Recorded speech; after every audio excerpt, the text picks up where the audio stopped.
अभी कुछ ही देर पहले शानदार सी तकरीब में उसका निकाह शमरेज खानजादा के साथ हो गया और वह ऑफिशियली तौर पर रिमशा शमरेज खान बन चुकी थी। हर तरफ कैमरे, मीडिया के लोग, फोटोग्राफर्स, शहर के नाम गिरामी लोगों का हजूम। सिर्फ कुछ ही देर पहले उसे शमरेज अली खान के पहलू में ला बिठाया गया और जैसे दोनों ने एक दूसरे को मुकम्मल कर दिया था। बिल्कुल हल्के हल्के मेकअप के साथ वो शानदार से जोड़े में शहर की सबसे खूबसूरत दुल्हन लग रही थी। नोखेत से हुस्न को चार चांद लगा दिए गए, लेकिन आंखों की सुर्खी कोई और ही कहानी सुना रही थी। उसकी गर्दन पर नन्हे पसीने के कतरे नमूदार हुए। फोटोग्राफर ने आगे बढ़कर उनकी कपल पिक्स लेनी चाहिए। लोग आगे बढ़कर शमरेज अली खान को मुबारकबाद दे रहे थे और साथ में उसकी मिसेज की हैसियत से उसे भी काफी प्रोटोकॉल मिल रहा था। शमरेज ने नाहसूस तरीके से उसका हाथ अभी तक थाम रखा था, जो बुरी तरह से कपकपा रहा था। दर्शा बेगम ने आंखों ही आंखों में उसकी घबराहट कम करनी चाहिए। वो जल्दी से स्टेज पर आई और झुकते हुए उसके रुखसार पर बोसा देने के बहाने उसके कान के करीब झुकी थी। कुछ भी नहीं होगा मेरी जान, बस थोड़ा सा वक्त है, फिर तुम्हें यहाँ से भिजवा दूंगी। उन्होंने टिश्यू से उसके चेहरे के हल्के हल्के पसीने को ड्राई करने की कोशिश की। उसके बालों को सुलझाकर वह वापस पलटी थी। जब उसने घबराहट के आलम में दरक्षा बेगम का हाथ थाम लिया, शमरेज ने पलट कर देखा था उसकी घबराहट को। वह अच्छी तरह भांप रहा था, लेकिन समझ नहीं पा रहा था कि आखिर वह किस बात पर इतना घबरा रही है। काफी देर हो चुकी थी और उसने एक बार भी रमशा को मुस्कुराते हुए नहीं देखा था। ना जाने कितनी बार पलटकर वो उसके हसीन और जमील चेहरे पर नजर डाल चुका था। इससे पहले कि वो उससे कुछ पूछता, जब जैर दौरानी अपनी मिसेज के साथ उसके सामने आया, वो उसे मुबारकबाद देते हुए तारीफ पेश कर रहा था और बड़े प्रोफेशनल तरीके से वह जैर दुरानी की मुबारकबाद को वसूल कर रहा था। Congratulations Mrs Shamrez Khan. उजैर दुरानी ने मौदब तरीके से झुककर रिमशा को देखा। उसकी बीवी ने हाथ बढ़ाकर हाथ मिलाना चाहा था और रिमशा ने घबराते हुए अपना हाथ बढ़ाकर उसका हाथ थामा और अगले ही पल अपना हाथ वापस खींच लिया। उजैर दुरानी की बीवी के चेहरे की रंगत तब्दील हो गई। उसे यूं लगा था कि जैसे वह एटीट्यूड दिखा रही है। शमरेश को भी बुरा लगा, लेकिन उसने मामले को संभाल लिया था। जदुआनी अपनी मिसेज के साथ वापस पलट गया। जब उसने हल्की मुस्कुराहट से उसकी कमर में हाथ डालकर झुककर उसके चेहरे को देखा था। ऐसे बिहेव क्यों कर रही है मिसेज? Everything okay. वो यूं सरगोशी कर रहा था जैसे चाहत की सारी हदें फलांगते हुए उसके करीब आ रहा हो। दर्शा बेगम ने बगौर उन दोनों का जायजा लिया और फोटोग्राफर ने उस लम्हे को कैद कर लिया। अभी तो मीडिया के सवाल और जवाबात भी शुरू होने थे, लेकिन रमशा की जर्द रिंगत उसे हैरत अदा कर रही थी। मेरी तबीयत ठीक नहीं है, ड्राइवर से कहे मुझे घर छोड़ आए। उसके कपकपाते हुए लबों को शमरेज बगौर देखता रहा। उस वक्त उसके लिए सबसे ज्यादा अजीज थी। उसने फरी तौर पर इशारा किया था और उसके एक इशारे से उसका मैनेजर फरी तौर पर उसके करीब आ गया। यहाँ सब कुछ हैंडल कर लेना, मुझे फरी तौर पर निकलना पड़ेगा। हालात की संगीनी देखकर दरक्षा बेगम जल्दी से आगे बढ़ी थी। दरअसल रिमशा की तबीयत सुबह से ही काफी खराब थी। उन्होंने मामले को संभालना चाहा। आंटी, आप प्लीज साथ चलें। मुझे लगता है रिमशा अनकंफर्टेबल है। शमरेज उसे सहारा देते हुए स्टेज से नीचे उतर आया। लोग मुतवज्जा हुए थे। कई चहमागोइयां हुई, सिरगोशियां फैली, लेकिन अगले ही पल वो वहां से गायब हो चुका था। गार्ड से उसे बाहिफाजत गाड़ी तक पहुंचाया और बजाय इसके कि वो उसे ड्राइवर के साथ भेजता, उसे खुद ही हिफाजत के साथ लेकर घर की जानिब रवाना हो गया। रास्ते में वो बार बार उसे तफशी नजरों से देख रहा था। अगर ज्यादा मसला है तो हम हॉस्पिटल चलते हैं। दरअसल बेगम भी उनके साथ ही थी। ऐसा कोई मसला नहीं है। ऐसे मौकों पर तकरीबात जारी रहती है और दुल्हन अपना ख्याल नहीं रख पाती। मुझे लगता है किसी रेस्ट की जरूरत है। और इंशा ने इस बात में सर हिला दिया। सर झुकाकर वह आहिस्ता आहिस्ता रो रही थी और शमरेज उसके रोने से बेताब हो रहा था। अभी तो उसने जी भरकर उसे देखा भी नहीं था, उसे सराहा भी नहीं था और वह उसकी पनाहों से दूर हो जा रही थी। दरक्षा बेगम ने दरवाजे के सामने उतरते ही आकर उसको थाम लिया। बेटा, मेरे ख्याल में तुम्हें अभी वहां जाना चाहिए। रिमशा को मैं संभाल लूंगी। उसने एक नजर रमशा के हसीनो जमील चेहरे पर डालकर उसकी जानब से दरवाजा खोल दिया था। दर्शा बेगम ने उसे सहारा दिया और अंदर ले गई, जबकि वह बस बेचैनी से उसकी पुश्त को देखता रहा।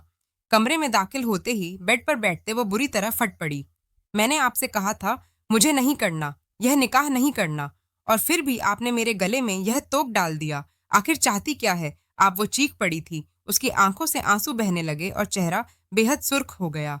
पागलपन मत करो रिमशा, ऐसा कुछ नहीं हुआ। यह सब नॉर्मल है, सब कुछ ठीक हो जाएगा। तुम ज्यादा स्ट्रेस ले रही हो। दर्शा बेगम ने उसे बुरी तरह टोक दिया और वह जो सीढ़ियां चढ़ते हुए उसका क्लच वापस करने की गरज से उसके कमरे तक आया था, ठटक कर वहीं रुक गया। मैं किसी की जिंदगी बर्बाद नहीं करना चाहती। मम्मा, आप समझती क्यों नहीं है? वो बुरी तरह फट पड़ी। रोते हुए वो अपनी माँ को समझाने की कोशिश कर रही थी, जब उसकी माँ ने नरमी से उसके हाथों को थामकर लबों से लगा लिया। शमरेज बहुत अच्छा लड़का है, उससे अच्छा कोई हो ही नहीं सकता। बहुत सुलझा हुआ, उसकी जिंदगी तुम्हारे साथ मिलकर मजबूत बन जाएगी। इत्मीनान रखो।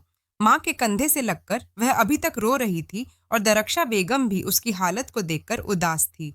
वह दरवाजे से ही पलट गया। हजारों उलझनों ने उसे घेर लिया था। यह रिश्ता उसकी माँ की मर्जी के मुताबिक हो रहा था।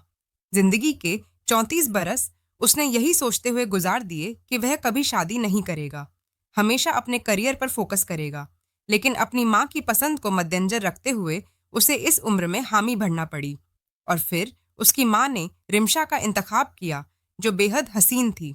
रिमशा को पहली नज़र में देखते ही उसने सेलेक्ट कर लिया और उनकी शादी की तकरीबात जारी सारी थी। सिर्फ 2 दिनों के बाद उनकी रुखसती थी और आज वो रिमशा के मुंह से यह सब सुन रहा था। उसकी हालत देखकर उसे यह अंदेशा हुआ कि शायद रिमशा घबराहट का शिकार है। वह भी एक वेल सेटल फैमिली से बिलोंग करती थी और शमरेज खान किसी तारफ का मोहताज नहीं था। बिजनेस की दुनिया पर राज करने वाला, जिसके चर्चे जुबान जदे आम थे। लाखों लड़कियां जिसकी दीवानगी में जान की बाजी लगा देने को तैयार थीं, जिसकी बात धड़कन पर स्तब्ध होकर रह जाती। आज रमशाह उसके मुतालिक कह रही थी कि वह उससे शादी नहीं करना चाहती। हो सकता है कि वह डिस्टर्ब हो सकता है कि हर लड़की की तरह वह अरेंज मैरिज के खदात में घिरी हुई हो, क्योंकि जब से उनका रिश्ता तय हुआ था रिमशा और उसके दरमियान कोई बात नहीं हुई थी। उसने सारी सोचों को जहन से झटक दिया। हो सकता है कि मैं कुछ ज्यादा ही सोच रहा हूँ। वो छोटा सा क्लच उसने अपने पास ही रख लिया। बस 2 दिनों के बाद मोहतरमा को फुर्सत से वापस करूंगा। गाड़ी में बैठती एक मुबहम सी मुस्कुराहट उसके चेहरे पर फैल गई। ना जाने कितने बरस के बाद वो सिर्फ रिमशा की वजह से इत्मीनान और सुकून से मुस्कुरा रहा था। जितना मजबूत रिश्ता उन दोनों के दरमियान बन चुका था, वह हद से ज्यादा इत्मीनान महसूस कर रहा था। और वैसे भी एक दूसरे के साथ जुड़कर एक दूसरे के ख्वाब बनने लगते हैं, और उसके साथ ही कुछ ऐसा ही मामला हुआ था। रिमशा को उसने अपनाते हुए मुकम्मल ईमानदारी से अपना हक से सौंप दिया था, और अब उसे हर सूरत निहायत मोहब्बत के साथ यह रिश्ता निभाना था। वो कम उम्र से नोखेज हुस्न वाली लड़की अब उसकी पनाहों में आने वाली थी, और वह बेताबी से उस वक्त का इंतजार कर रहा था। अगला दिन भी तकरीबात की नज़र हो गया। मेहंदी का फंक्शन कंबाइन नहीं रखा गया, और इस बात में छुपी मुसलहत को भी वह समझ नहीं पाया। हालांकि उसकी माँ चाहती थी कि कंबाइन फंक्शन रखा जाए, लेकिन इमशा की फैमिली की जानिब से इनकार करते हुए कहा गया कि वह यह फंक्शन अलैदा अपने घर पर ही रखना चाहते हैं, सो उसे भी कोई एतराज़ नहीं था। वैसे भी वह अपनी माँ का इकलौता बेटा था और बाकी रिश्तेदार भी बराए नाम से, जबकि रिमशा 3 भाइयों की इकलौती बहन थी। दरक्षा बेगम की बेटी, जो खुद भी अभी तक बिजनेस से वाबस्ता बाबाकार सी खातून थी। उसके वालिद वकार साहब कुछ अरसा पहले फालिश के आर्जे में मुब्तला हुए। बैरून मुल्क तक उनका इलाज करवाया गया, लेकिन बदकिस्मती से वह पैरालाइज हो चुके थे और अब घर में ही मौजूद होते, जबकि उनका सारा बिजनेस दरक्षा बेगम खुद देख रही थी।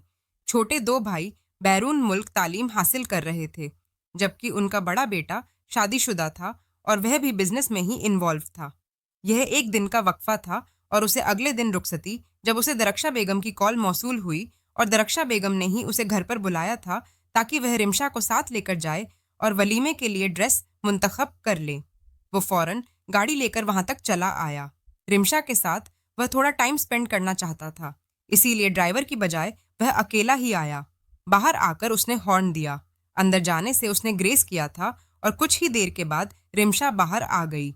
गाड़ी में बैठते हुए उसने आस्तगी से सलाम किया था। उस वक्त वो पर्पल कलर के कामदार कुर्ते में मलबूस दुपट्टा सीने पर फैलाए सुलझे हुए बालों के साथ बहुत मासूम लग रही थी। मेहंदी लगे हाथ उसे दुल्हन का रूप दे रहे थे। शमरेज खानजादा ने एक हल्की मुस्कुराहट के साथ अपनी मिसेज को देखा। गगल्स ने उसकी आंखों को चमककर छुपा लिया। रिमशा सर झुकाए बैठी रही। वह अपने नाखूनों को खरचते हुए बार बार अपने लबों पर जबान फेर रही थी और उस अजीबोगरीब सी खामोशी को शमरेज बखूबी नोट कर रहा था। वैसे मुझे अंदाजा नहीं था कि मेरी मिज इतनी कम गो है, या फिर यह हिचकिचाहट है। वो हल्का सा उसकी जानिब झुका और वह कांपते हुए बेख्तियार दरवाजे से जा लगी। उसने अपनी खौफ भरी आंखें उठाकर शमरेश का चेहरा देखा था। क्या हुआ? तुम्हारी तबीयत ठीक है?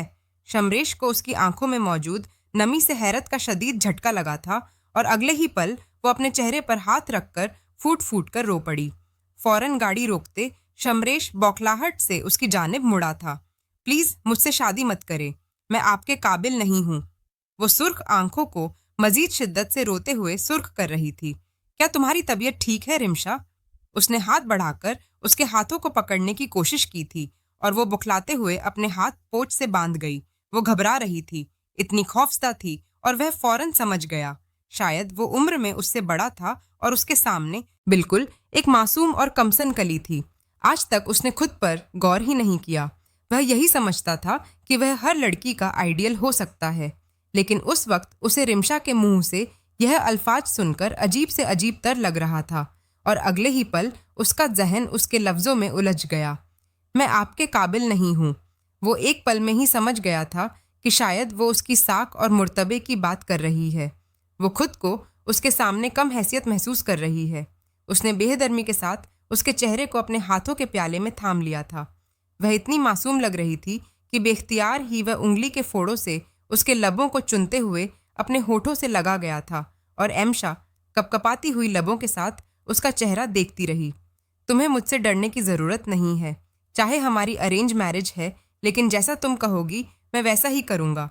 मुझे अपना हस्बैंड नहीं दोस्त समझ लो। वादा करें कि जैसा मैं कहूँगी आप वैसा ही करेंगे। आप मुझे हाथ नहीं लगाएंगे। एक मुबहम सी मुस्कुराहट अमरेज के लबों को छू गई। अपने लबों को सख्ती से दांतों में दबाकर उसने नफ़ी में सर हिलाया था।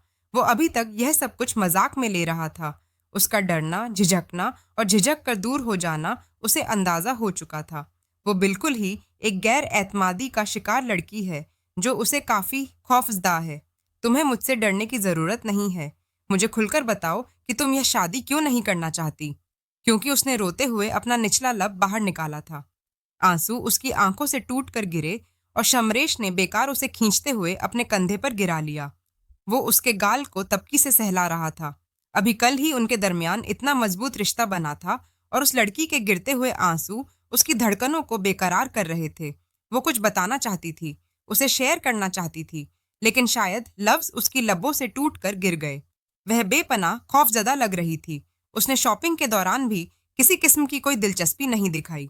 सब कुछ शमरेज ने अपनी पसंद से खरीदा था, हत्ता कि किसी से बात करते हुए भी वो उसकी पुश्त के पीछे छुप जाती। शमरेश को परेशानी ने घेर लिया था, लेकिन अब कुछ नहीं हो सकता था। कल उनकी रुखसती थी और वह कल ही उसके साथ तफसीली बात करना चाहता था, लेकिन वह यह नहीं जानता था कि कल रात वह जिस हकीकत से दो चार होगा वह उसके होशो हवास उड़ा देगी।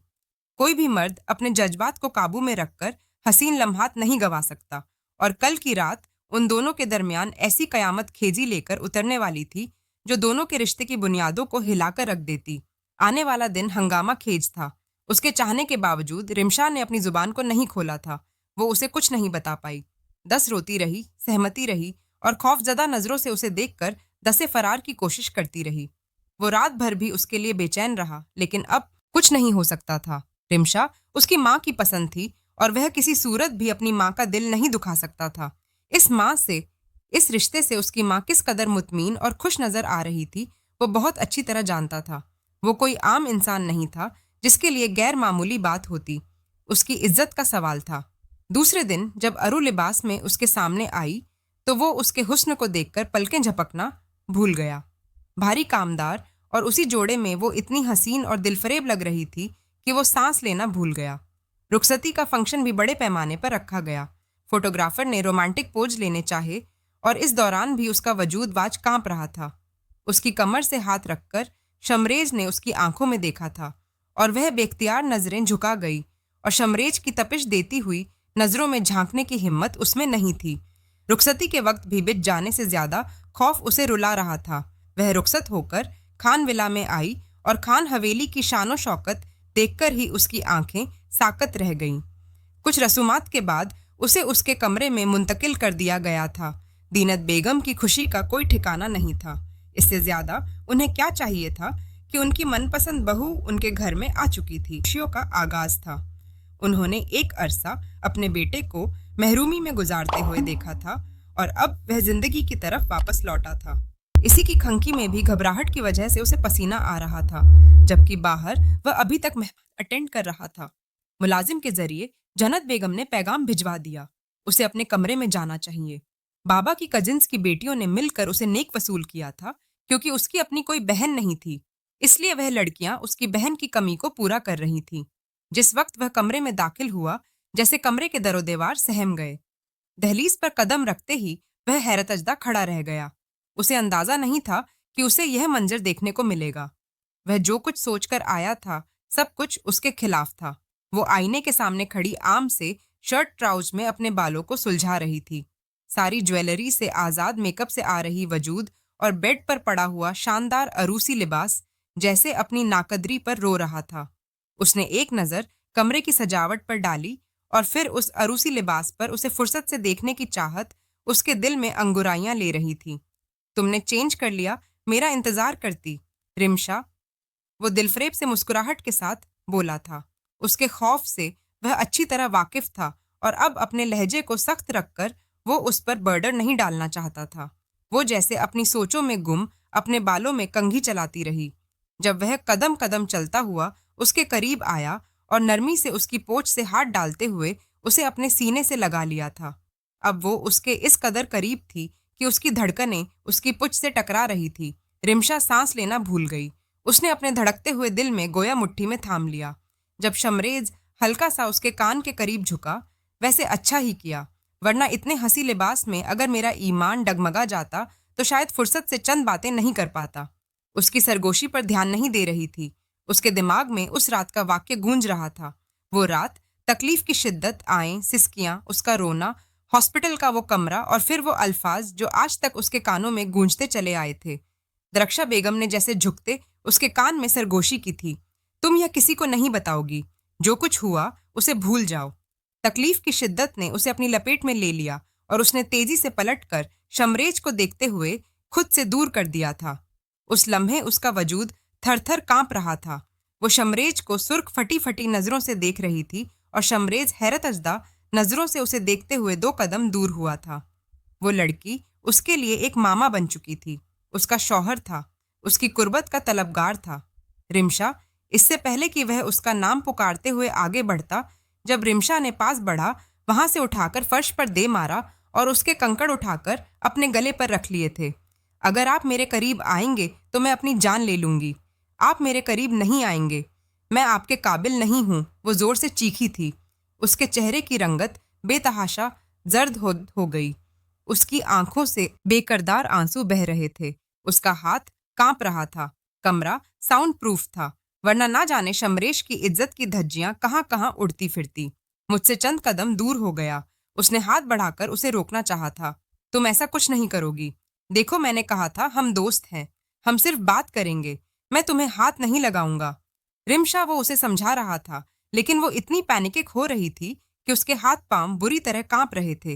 वो खौफजदा थी। उसे वापस रखो और हटा दो, प्लीज, उसने मुल्तजे लहजे में कहा और इमशाह ने एक नजर उसे देखते हुए वह कांच का टुकड़ा फेंक दिया। वह अपने घुटनों पर सर रखे बुरी तरह रो रही थी। तकलीफ की शिद्दत, खौफ आलेब आ जाना और अनजान से अंधे उसके हाथ पांव बुरी तरह कपकपा रहे थे। शमरेज ने आगे बढ़ती उसे अपने सीने में भेज लिया। उसके सर पर लब रखते हुए वो उसे रिलैक्स करने की कोशिश कर रहा था, लेकिन वो भी एक मठ था। उसके दिल में भी हजारों जज्बात थे और उस रात के हवाले से कौन सा मर्द खुद पर जबर करते हुए अपने जज्बात को लगाम डाल सकता है। उसके जज्बात उबल कर उसके वजूद को जला रहे थे, लेकिन सामने खड़ी मासूम सी लड़की की तकलीफ से भी वो बेखौफ नहीं था। आंखें बंद करते हुए वो वहीं उसके सीने पर लड़क सी गई और चमरेज ने उसे अपने बाजुओं में समेट लिया। उसे उठाकर वह बेड तक लाया था। होने के बायस बेतहाशा सुर चेहरा कांच का एक हल्का सा टुकड़ा उसकी उंगली पर जख्म बना गया। उसके मखमली से सफेद हाथों पर सुर्ख धब्बे नुमाया हो रहे थे। वो धानपान सी लड़की न जाने किस तकलीफ का शिकार थी। वो कैसे महसूस कर सकता था?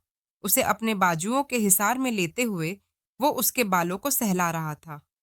पानी का गिलास उसके लबों से लगाकर उसने नरमी से उसे अपनी पनाहों में ले लिया। उसे अंदाजा हो रहा था कि इस वक्त लो ब्लड प्रेशर और लो एनर्जी की वजह से वह अपने हवास खो रही है। लेकिन वह उसे ऐसा एहसास दिलाना चाहता था कि उसे यकीन दिलाना चाहता था कि वह हर कदम पर उसके साथ खड़ा है। लेकिन अंजाम से खिसफ उसे खुद भी जला रहे थे। उसे अंदाजा हो रहा था कि शायद रिम्शा किसी और को पसंद करती है। उसकी शादी उसकी मर्जी के बगैर की गई है। तभी तो वह उसे अपने करीब नहीं आने देती, वरना कौन सी लड़की अपने हमसफर को शादी की पहली रात दुदगाड़ देती है, और हमसफर भी शमरेज खानजादा जैसा, जिसकी एक झलक पाने के लिए लड़कियां बेताब रहती हैं। उसके चौड़े सीने पर सर रखकर कब वो नींद की वादियों में उतर गई, उसे अंदाजा ही नहीं हुआ। और वो रात वो बेताबी से उसका चेहरा देखता रहा था। वो उनकी जिंदगी की खूबसूरत तरीन रात थी, जो अजीब सी वश्तों में मुब्तला होकर खत्म हो गई। लेकिन अनजान से खर्चात उन दोनों की जिंदगी में खड़े कर चुकी थी, जो ना जाने कितनी उलझनों को जन्म दे रहे थे, और यह उलझने का अब सुलझने वाली थी कोई नहीं जानता था। अगली सुबह उसने मैनेजर को कॉल करके वलीमा कैंसिल कर दिया। वो पूरी रात उसके करीब नहीं आ पाया, और फिर उसकी हालत वलीमा किसी सूरत भी नहीं हो सकता था।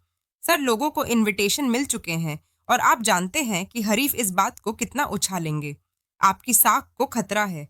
उसने जब से बिजनेस की दुनिया में कदम रखा था, न जाने कितनी सियासी पार्टियों को अपनी मुखालफत में ले आया था, और हर कदम उसे फूंक फूंक कर रखना पड़ता। लेकिन उस अनजान सी लड़की के खौफ और गैर एतमादी ने उसे यह कदम उठाने पर मजबूर कर दिया था। मैंने कह दिया कि वलीमा कैंसिल होगा, तो उसे कैंसिल कर दो। कुछ भी कह देना, कोई भी बहाना बना लेना, लेकिन मुझे दोबारा कॉल मत करना। मैनेजर से बात करने वाला शमरेज खानजादा था। उस मासूम सी लड़की के सामने शमरेज खान नहीं। उसे एक नज़र देखते ही उसे अपनी धड़कनों में बसा बैठा, और अब उसके साथ जिंदगी गुजारने के सपने बुनते हुए उसे अपनी शरीके हयात के तौर पर अपना चुका था। वो जानता था कि मियाँ बीवी एक दूसरे का लिबास होते हैं, और जिस अजियत से गुजर रही है, उस अजियत तक जरूर पहुंचेगा। अगर वह उसे शादी नहीं करना चाहती, किसी और में इंटरेस्टेड थी, तो वह खुद उसे छोड़ते हुए उसकी इज्जत पर हरफ नहीं आने देगा। और यह मौजाती मर्द भी हर किसी के नसीब में नहीं हुआ करते। अगर वह मासूम सी लड़की इस बात को समझ सकती, तो शायद कभी भी उसे अपने करीब आने से नहीं रोकती। लेकिन कोई नहीं जानता था कि वह खुद कितनी मजबूर है। जीनत बेगम हैरतजदा होकर अपने बेटे को देख रही थी, तो नाश्ते की टेबल पर नाश्ता कर रहा था। बेतहाशा सुर्ख चेहरा वो उसकी माँ थी। कैसे नहीं समझ पाती थी कि वह सुकून उसके चेहरे पर नहीं है जो होना चाहिए था। हालांकि वह खुद को बहुत नॉर्मल जाहिर कर रहा था। उन पर तो यह खबर भी पहाड़ की तरह टूटी थी कि रिसेप्शन को कैंसिल कर दिया गया है। वो पूछ पूछ कर थक चुकी थी, लेकिन वह एक ही बात बता रहा था कि उसकी ज़रूरी मीटिंग है, और वह किसी भी सूरत उस मीटिंग को कैंसिल नहीं कर सकता। लिहाजा यह सब कुछ तो बाद में भी किया जा सकता है। तुम पागल हो चुके हो। बाद में नहीं किया जा सकता तो मैं समझूं कि तुम अभी तक अपने माजी से बाहर नहीं आई। शमरेज इस लड़की को तुम्हारे हवाले करके मैंने उसके साथ बहुत बड़ा खिलवाड़ किया है। जीनत बेगम अपने गुस्से को जाहिर करने से बाज नहीं आई, और वो माँ का चेहरा देखता रहा। प्लीज मेरे साथ बहस के मूड में नहीं हो। रिम्शा कमरे में आराम कर रही है। जब भी वह खुद उठ जाए तो उसे नाश्ता करवा दीजिएगा। और सुबह वो ऑफिस के लिए निकल गया। हालांकि उसे जाना नहीं चाहिए था। जीनत बेगम तो हैरान और परेशान सी थी। और फिर जब दिन के 12 बजे रिम्शा जागी, तो गुजरी रात का एक एक लम्हा उसके जहन में ताज़ा हो गया। दरक्षा बेगम भी सुबह होकर गई थी, लेकिन उस वक्त वो गहरी नींद में सो रही थी, और जीनत बेगम ने कह दिया कि उसे डिस्टर्ब ना किया जाए। दरक्षा बेगम ने बस उसके माथे पर बोसा दिया। कुछ देर वह जीनत बेगम के पास बैठी रही, और फिर वापस पलट गई। न जाने शमरेज ने घर वालों को क्या बताया होगा, घर वालों का रद्दे अमल क्या होगा। और आज तो उनका वलीमा था। अजीब सी खामोशी उसका दिल मजद धड़का गई। वो फ्रेश होकर बाहर आई थी। जब जीनत बेगम उसे देखकर मुस्कुराते हुए उठ खड़ी हुई, और आगे बढ़कर उसके माथे पर बोसा देते हुए उसे अपने साथ लगा लिया, उन्हें इस बेजर लड़की से अजीब सी शर्मिंदगी की महसूस हो रही थी और फिर शर्मिंदगी के साथ उन्होंने वायदा कर दिया कि वलीमे की तकरीब को कैंसिल कर दिया गया है। उन्हें लगा था कि शायद शमरेज ने बताया होगा, लेकिन जब वो लालमी से उनकी जानिब देखती नहीं तो वो मजीद शर्मिंदा हो गई। शमरेज की ज़रूरी मीटिंग थी, वो सुबह ही चला गया है, शायद उसको वापसी हो। और रिमश ने इत्मीनान का सांस लिया। उसके चेहरे पर फैला हुआ इत्मीनान, उसका पहले से खुलकर बात करना और फिर जीनत बेगम को इग्नोर करके अपने कमरे में चले जाना उन्हें अजीब सी कैफियत में मुब्तला कर गया। उन्हें अपने बेटे के चेहरे पर वो चमक नजर नहीं आई थी जो होनी चाहिए थी, और फिर उन्होंने सब कुछ अपना वहम समझकर झुठला दिया। लेकिन वह नहीं जानती थी कि उनका बेटा इस खुशी को महसूस ही नहीं कर पाया। जिस खुशी की तलब में उन्होंने अपने बेटे की जिंदगी में उस लड़की का इंतखाब किया था, उसे ऑफिस में देखकर सब लोग हैरान थे। ना जाने उसे कितने लोगों के सामने सफाइयां देनी पड़ी, ना जाने उसे कितने कॉल्स मौसूल हुई थी, उसके खिलाफ कितनी बातें हुई, लेकिन उसने सब कुछ इग्नोर कर दिया। वो दिन बहुत बुरा गुजरा, उसकी तो औकात से भी ज़्यादा बुरा, और यह सब कुछ उसे सिर्फ उस लड़की की वजह से सुनना पड़ा था। और फिर उसका रवैया, वो कुफसदा होकर घर वापस लौट आया। और हैरत का ज़्यादा काट देने वाली बात यह थी कि वह अपने कमरे में मौजूद नहीं थी, बल्कि उसने दूसरे कमरे में खुद को बंद कर रखा था। मामा घर पर हैं, वो हमारे मुतल्ले क्या सोचेंगे? तुम्हें इस बात का अंदाज़ा है रिमशा? डुप्लीकेट केस से जब वो कमरे में दाखिल हुआ तो बेड पर लेटी आराम कर रही थी। अजीब सी तकलीफ उसके चेहरे पर वाज थी। अगर तुम्हारी तबीयत ठीक नहीं है या तुम्हारे दिल में कोई बात है तो तुम मुझे बता सकती हो, लेकिन प्लीज़ ऐसा मत करो। मुझे आज भी लोगों के सामने तुम्हारी वजह से जलील होना पड़ा। सोचो, मैं कब तक यह सब कुछ बर्दाश्त करता रहूँगा? उसका लहजा कुछ उखड़ा हुआ था। वो सिर्फ उसे एहसास दिलाना चाहता था, उसके अंदर मौजूद तल्खी को कम करना चाहता था। ऐसा नहीं था कि वह उस पर ढाड़ रहा था या उसे एहसास जुर्म में मुब्तला कर रहा था। टिमशा उसकी गोद में सर रखते हुए बुरी तरह से सिसक पड़ी। वह जब भी शदीद तकलीफ में होती तो दरशा बेगम की गोद में सर रखते हुए सिसक पड़ती। उसके चेहरे की जर्द रंगत को देखकर उसने उसके हाथों को अपने हाथों में थाम लिया। उसका वजूद बुखार से दहक रहा था। प्लीज़ अपने कमरे में रहा करो, वरना सबको पता चल जाएगा कि हमारे दरमियान कोई रिश्ता नहीं है। तुम उससे रिश्ता नहीं रखना चाहती, मत रखो, लेकिन किसी को इस बात का एहसास तो मत दिलाओ। ईशा, एटलीस्ट मेरी फैमिली का ही ख्याल कर लो। उसके वजूद को खुद में समेटते हुए उसे नरमी से समझा रहा था, लेकिन यह नहीं जानता था कि दरवाजे के बाहर खड़ी जीनत बेगम बुझी रंगत के साथ वापस पलट गई है। यानी जो अंधे उनके दिल में सर उठा रहे थे वह बिल्कुल सच थे। उन्होंने सुबह से ही उसका अजीब और गरीब रवैया नोट कर लिया था। वह उसे अपने कमरे में लेकर आया। उसने खुद ही उसे मेडिसिन दी थी। पेन किलर लेने के बाद वह आरामदेह हालत में सो गई और वह रात भी वह बेकरारी में उसके करीब जागता रहा। भला उस शख्स की हालत क्या होगी जिसकी कमसन हसीन बीवी उसके पहलू में आराम करती रहे और वह बेकरारी से रात भर उसके चेहरे को देखता रहे।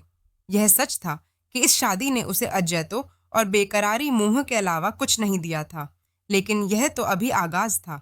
ना जाने कितनी रातें गुजर गईं जब उस रोज जैनत बेगम रमशा को देखते हुए बुरी तरह फट पड़ी थी। आखिर तुम बताती क्यों नहीं कि तुम मेरे बेटे के करीब क्यों नहीं जा रही? मैं इस बात को इग्नोर कर रही थी कि यह तुम दोनों का आपसी मामला है, लेकिन अब मजीद नहीं। अगर तुम मेरे बेटे में इंटरेस्टेड नहीं हो तो अपनी फैमिली को बताओ और निकल जाओ उसकी जिंदगी से। जीनत बेगम आखिर माँ थी, कब तक अपने बेटे को तकलीफ में देख सकती थी? भले ही वह जुबान से इकरार नहीं करता था, लेकिन यह सच था। शादी को 1 हफ्ता होने को आया था और आज तक उन दोनों के दरमियान कोई ताल्लुक नहीं बना। उनके बेटे के चेहरे पर वो इत्मीनान नहीं था जो वह देखना चाहती थी। दाखिली दरवाजे से उसने सर झुकाए रोती खड़ी रही। मम्मा, ये सब क्या हो रहा है? शमरेज ने दोनों को एक नजर देखते हुए जीनत बेगम से सवाल किया था। वही जिसे तुम छुपाने की कोशिश कर रहे हो। तुम जानते हो बाहर लोग क्या बातें बना रहे हैं। तुम्हें इस बात का अंदाजा है शमरेश, यह लड़की आए हुए गेस्ट अटेंड नहीं करती, किसी से बात नहीं करती, बात करूं तो जवाब नहीं देती। आखिर यह चाहती क्या है? उनका लहजा बहुत सख्त था। यह मेरी बीवी है और उसके और मेरे दरमियान क्या मामला है, मैं इसे अच्छी तरह हैंडल कर लूंगा। मम्मा, रही बात लोगों की फेस करने की, तो क्या यह आपके लिए काफ़ी नहीं है? क्या आपका बेटा खुश और मुतमई है? मुझे आपसे यह उम्मीद नहीं थी मामा। रिमशा को सहारा देकर वह कमरे में आ गया। वह बुरी तरह रो रही थी। उसे यह अंदाजा था कि जीनत बेगम अपनी जगह बिल्कुल ठीक है, और जीनत बेगम तो अपने बेटे का पागलपन देखकर हैरान थी। उसने अपनी माँ के सामने रिमशा का साथ दिया, उसके साथ खड़ा रहा, और उस रोज रिमशा खुद आगे बढ़कर उसके सीने से लगी। बेतहाशा रो पड़ी। तुम्हें मम्मा की बातों को इग्नोर करना चाहिए, यह सब कुछ इतना जरूरी नहीं है।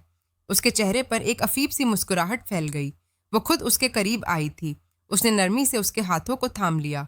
मैंने आपसे कहा था मैं आपके काबिल नहीं हूँ, वो हिचकियों के दरमियान कह रही थी, क्योंकि शमरेज ने हल्की सी सरगोशी करके उसे सवालिया नजरों से देखा। उसका चेहरा बेतहाशा सुर्ख था। वो कुछ कहना चाहती थी, लेकिन शायद शमरेज के सामने कह नहीं पा रही थी। शमरेज ने उसे बेड पर बिठा दिया। वह खुद उसके कदमों में बैठा, उसके हाथों को अपने हाथों में लेकर उसकी आंखों में देखकर पूछ रहा था, मुझे बताओ, तुम मेरी कुर्बत से क्यों घबराती हो? तुम लोगों के दरमियान बात नहीं कर पाती। मैं तुम्हारा शौहर हूँ। जब भी हक का तलबगार होता हूँ तो तुम शदीद हृद अमल देती हो। आखिर यह सब कुछ कब तक चलता रहेगा? रमशा, मैं मर्द हूँ, मैं बर्दाश्त की भी एक हद है। अगर तुम मुझे बताओगी नहीं तो उसके जहन में क्या कुछ नहीं था। दरख्श बेगम का खौफ, वो गुजरी हुई रात, और फिर उसने चेहरे पर हाथ रखते हुए वह सब कह दिया जो सुनकर सामने बैठा शख्स शौक रह गया था। अब प्लीज मुझे तलाक दे दें, क्योंकि मैं यह सब कुछ कभी नहीं कर पाऊंगी। मैं इन्फेक्शन में मुब्तला हूँ। मैं वह सब नहीं कर सकती जो आप चाहते हैं, जो आपकी मम्मा चाहती हैं। वह बुरी तरह रो रही थी। शमरेश के हाथों को थामकर वह सहमी हुई नजरों से उसे देख रही थी। आपको उसी को नहीं बताएंगे। मैं डॉक्टर के पास हरगिज नहीं जाऊंगी। मर जाऊंगी, खुद को खत्म कर लूंगी, लेकिन मैं डॉक्टर के पास नहीं जाऊंगी। और ना जाने कितनी देर उसे देखता रहा और फिर उसे सीने में भेज लिया। आज तक वह इतनी शदीद तकलीफ से गुजरी थी। वो शदीद ड्रामा से गुजर रही थी। ना जाने उसने कितनी तकलीफ बर्दाश्त की होगी। उसका एक एक वेल में रोना, घबराना, सहमना, चीखना, चिल्लाना उसके जहन में आ रहा था, और वह भी उसके सीने से लगी उसे सब कुछ बता रही थी। यानी वो उस पर एतमाद करने लगी थी, और यह भी उसके लिए बहुत बड़ी बात थी। हम डॉक्टर के पास नहीं जाएंगे, क्योंकि मैं खुद तुम्हारा इलाज करूंगा। उसे चूमकर बेतहाशा सुख चेहरा उठाया और फिर पलकों को झुका लिया। उसे लग रहा था कि जैसे शमरेज उसका मजाक उड़ा रहा है, लेकिन शमरेज बिल्कुल संजीदा था। उसने उसे बेड पर लेटा दिया। उस पर हल्का सा झुका हुआ था। मैं खुद तुम्हारा इलाज करूंगा। तुम मुझ पर एतमाद करती हो ना? उस रात वो उस लड़की के लिए 3 साल पुराना शमरेज बन गया। Medical specialist doctor Shamrez Khanzada एक तल तजुर्बे के बाद उसने इस पेशे को खैरबाद कह दिया था, और फिर कभी नहीं सोचा था कि वह दोबारा इस पेशे को अपनाएगा। जब उसने बिजनेस की दुनिया में कदम रखा था तो उसने सोच लिया था वह कभी पलट कर भी अपने माजी को नहीं दोहराएगा, क्योंकि उसका माजी की ऐसी स्या लपेट में आ चुका था जो उसे एक अरसा किसी न किसी तरह डसता रहा, और अब आकर वह अपने भयानक माजी से बाहर आया था। बिजनेस की दुनिया में आकर उसने इतनी कामयाबियों को समेटा, और उसके बाबा की ख्वाहिश भी थी कि वह उनका बिजनेस ज्वाइन करे, और आज वह कामयाबी की उन बुलंदियों पर खड़ा था जो लोग हसल भरी नजरों से देखकर लाहसर समझकर छोड़ देते हैं। उस नरमी से उसे बेड पर लिटा दिया।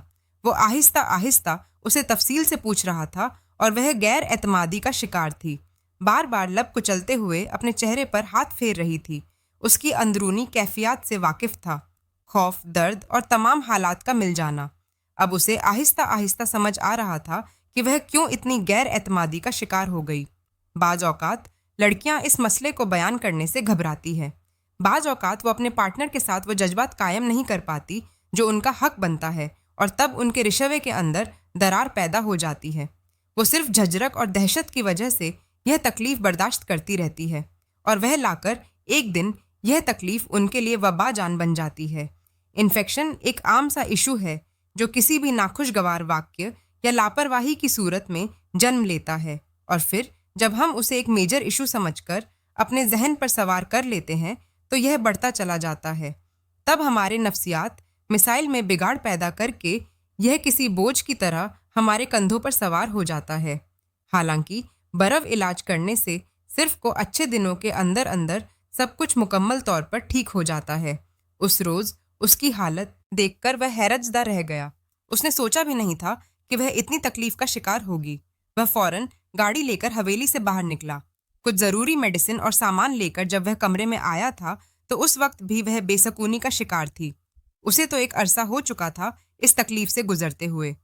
उसे चंद मखसूस हदियात देकर उसने उसके सारे जख्मों को साफ कर दिया। वो दर्द से तड़पती रही। उसकी झिझक, शर्म, सब कुछ उसके लिए मौत के बराबर था, लेकिन उसकी जिंदगी बचाने के लिए सब कुछ जरूरी था और शमरेज ने उसे दर्द भरी जिंदगी से निजात दिलाने के लिए पहला कदम उठाया था। पेन किलर लेने के बाद वो तकरीबन 2 घंटे तक उसी तरह दर्द से बेसुकून रही और आहिस्ता आहिस्ता सुकून की एक लहर उसके चेहरे पर छाने लगी। काफी अरसे के बाद उसने शमरेश के सीने पर सर रखा। उसके बालों में उंगलियां चलाते हुए वह आहिस्ता आहिस्ता उसे समझा रहा था कि उसका शौहर नहीं बल्कि उसका बेहतरीन दोस्त है। जब भी जिंदगी में उसे किसी किस्म की मुश्किल दरपेश हो तो अपने पहलू में खड़े हुए शमरेज खानजादा को देखें। उसे किसी से डरने की जरूरत नहीं है। और वह चुपचाप उसे सुनती चली जा रही थी। एक अजीब सा सुकून उसके वजूद में सरायत करता चला जा रहा था और फिर कब वो नींद की वादियों में उतर गई उसको अंदाजा ही नहीं हुआ। शमरेज ने उसका चेहरा सीधा करते हुए उसे तकिए पर लेटा दिया। उसके रेशमी बाल तकिए पर बिखरते चले गए। वो उसके सुर्ख लबों को देखता रहा और फिर आयस्तगी से चुपकर उसे अपने लबों से छू लिया। वो हल्का किसमिस आई और वो मध्यम मुस्कुराहट के साथ पीछे हट गया। वो उसकी जिंदगी का कीमती सरमाया थी। यह हसीन और मासूम लड़की इतनी तकलीफ से गुजर रही थी। यह सब सोचकर इसे झुरझुरी आ गई।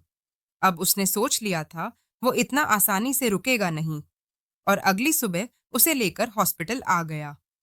उसने पहले ही डॉक्टर जवेरिया से अपॉइंटमेंट फिक्स करवा ली थी। डॉक्टर जवेरिया और उसके ताल्लुकात काफी अरसे से थे। वो उम्र में उससे बड़ी थी, लेकिन फिर भी उनके दरमियान एक शाइस्ता और दोस्ताना ताल्लुक कायम था और उसे डॉक्टर और जवेरिया पर पूरा एतमाद था। उसे यकीन हो चुका था कि उसकी बीवी ने इस मसले को नफ्सियात का मसला बनाकर अपने सर पर सवार कर लिया है।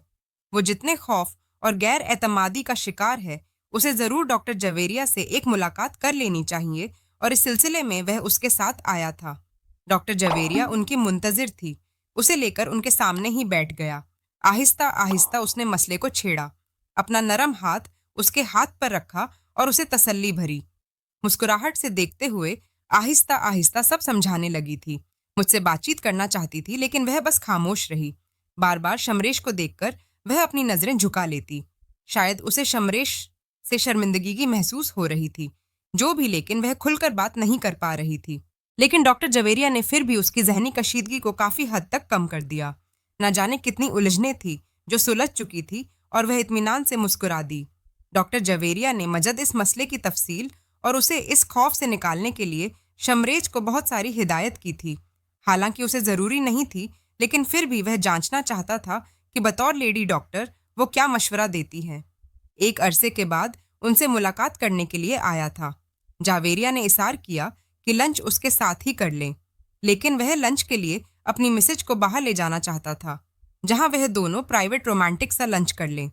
उस वक्त उसका हाथ थामकर वो हॉस्पिटल की राहदारी से बाहर निकल रहा था, जब अचानक दाएं जाने मौजूद लिफ्ट का दरवाजा खुला और वह बाहर निकली थी।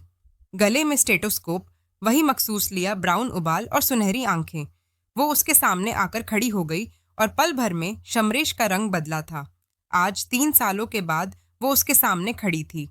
उसे अंदाजा नहीं था कि वह अमेरिका से यहाँ शिफ्ट हो चुकी है। लेजा ने एक मुस्कुराहट उसकी जानब बिछा ली। कैसे हो शमरेश? वो पहलू बदलकर उसके करीब से गुजरने लगा था, जब बेख्तियार लेजा ने उसे मुखातिब किया। I am sorry. वो अभी भी अपनी बीवी का हाथ थामे वहां से गुजर गया था, जब लेजा उसके पीछे पीछे भागती दरवाजे तक आ गई।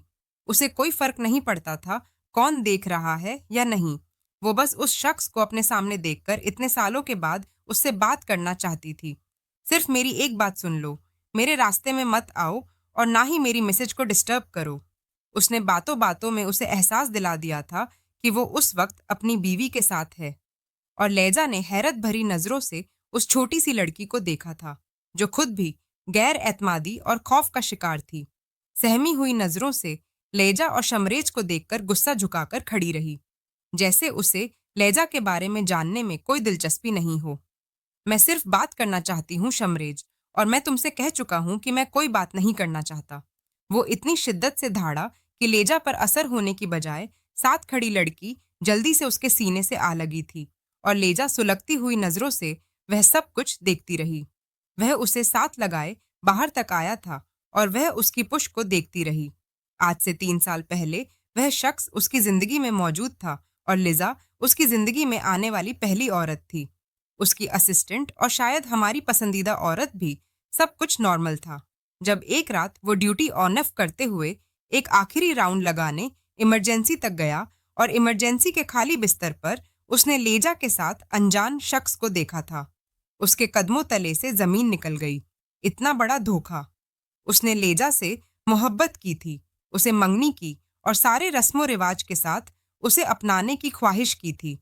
लेकिन लेजा ने उसे बता दिया कि वो मगरबी तहजीब में लिपटी हुई लड़की किसी के साथ वफादारी नहीं दिखा सकती। और उस रोज के बाद उसने हर चीज को खैरबाद कह दिया।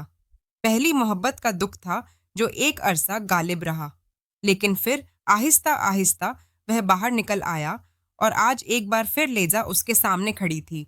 उसने उसे मुकम्मल इग्नोर कर दिया। घर आने के बाद रिमशा ने उसे लेजा के मुतालिक दरियाफ्त किया था।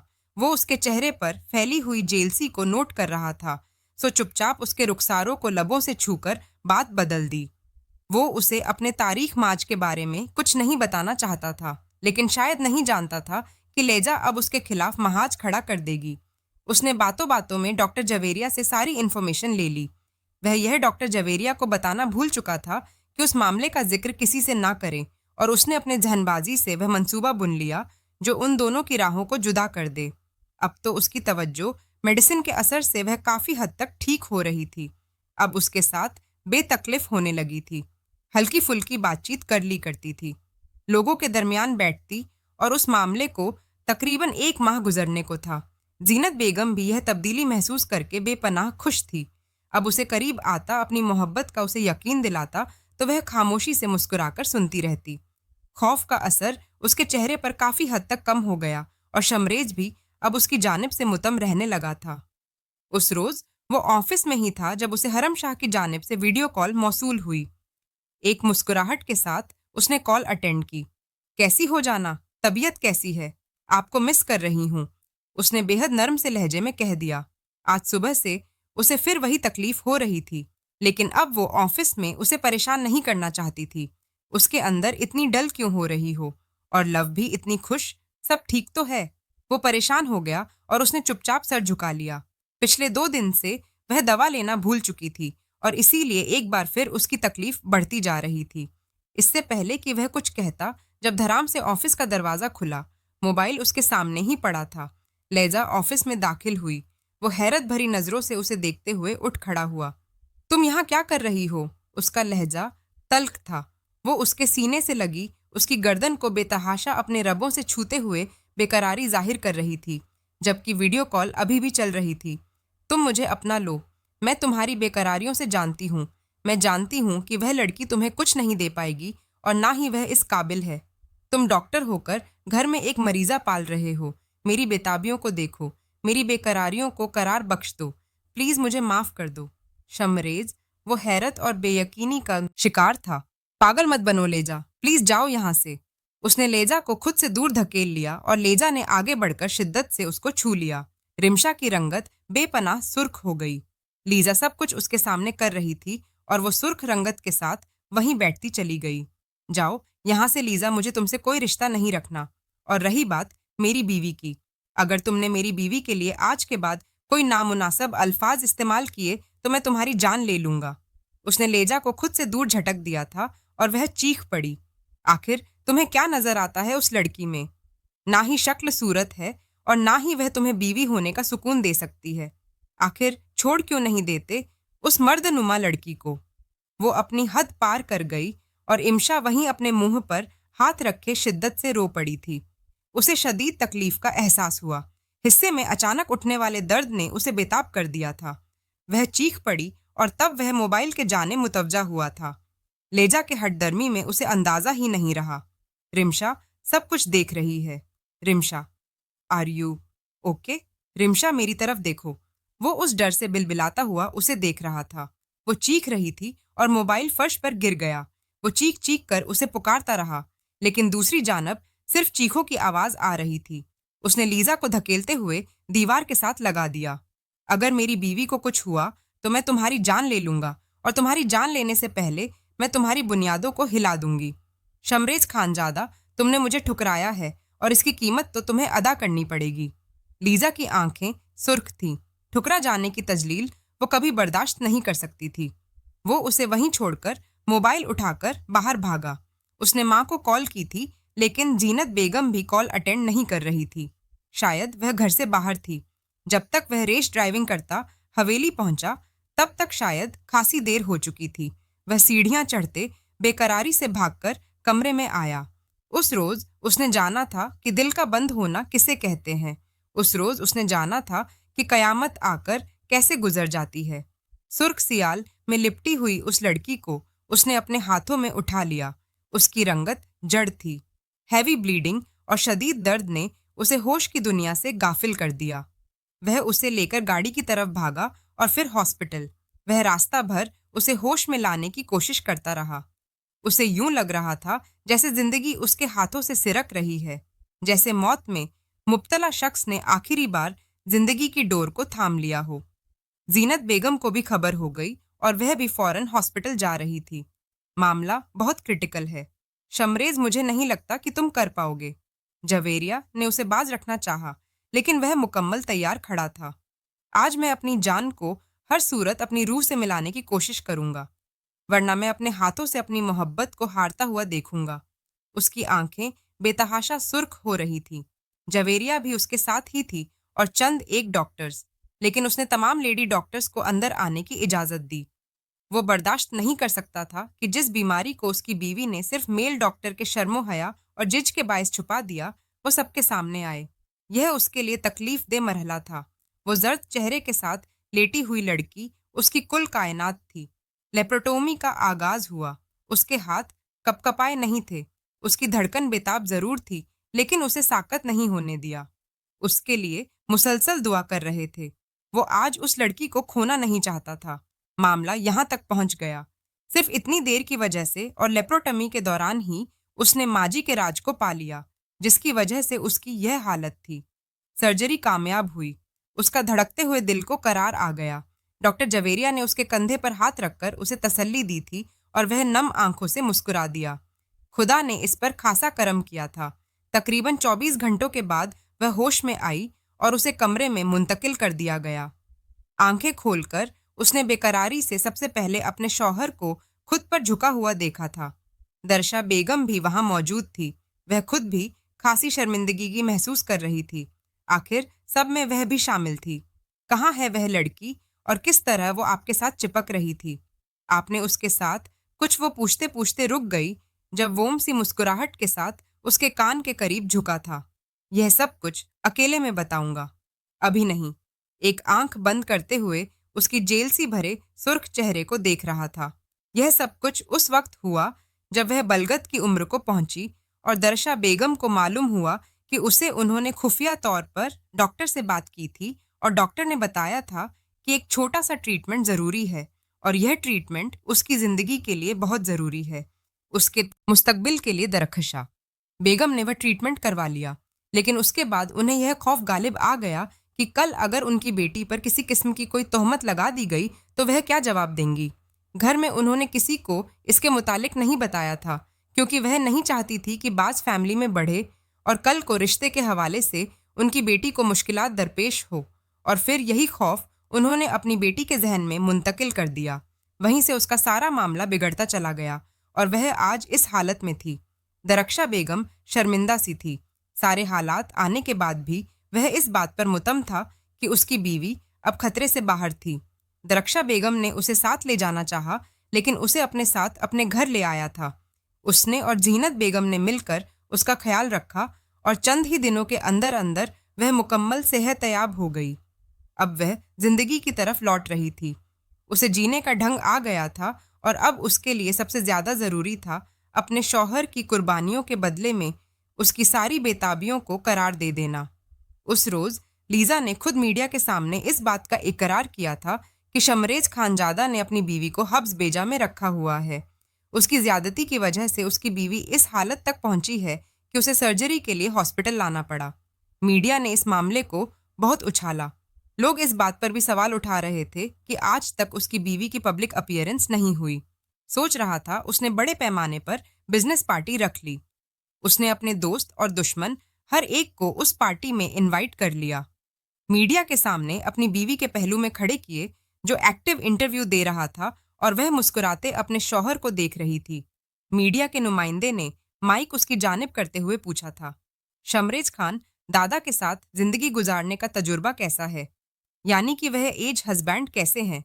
उस वो सी ग्रीन कलर की खूबसूरत साड़ी में पास खड़े शख्स पर बिजलियां गिरा रही थी। वो इतनी हसीन लग रही थी और फिर उसका एतमाद उसे मजीद दिलकश बना रहा था।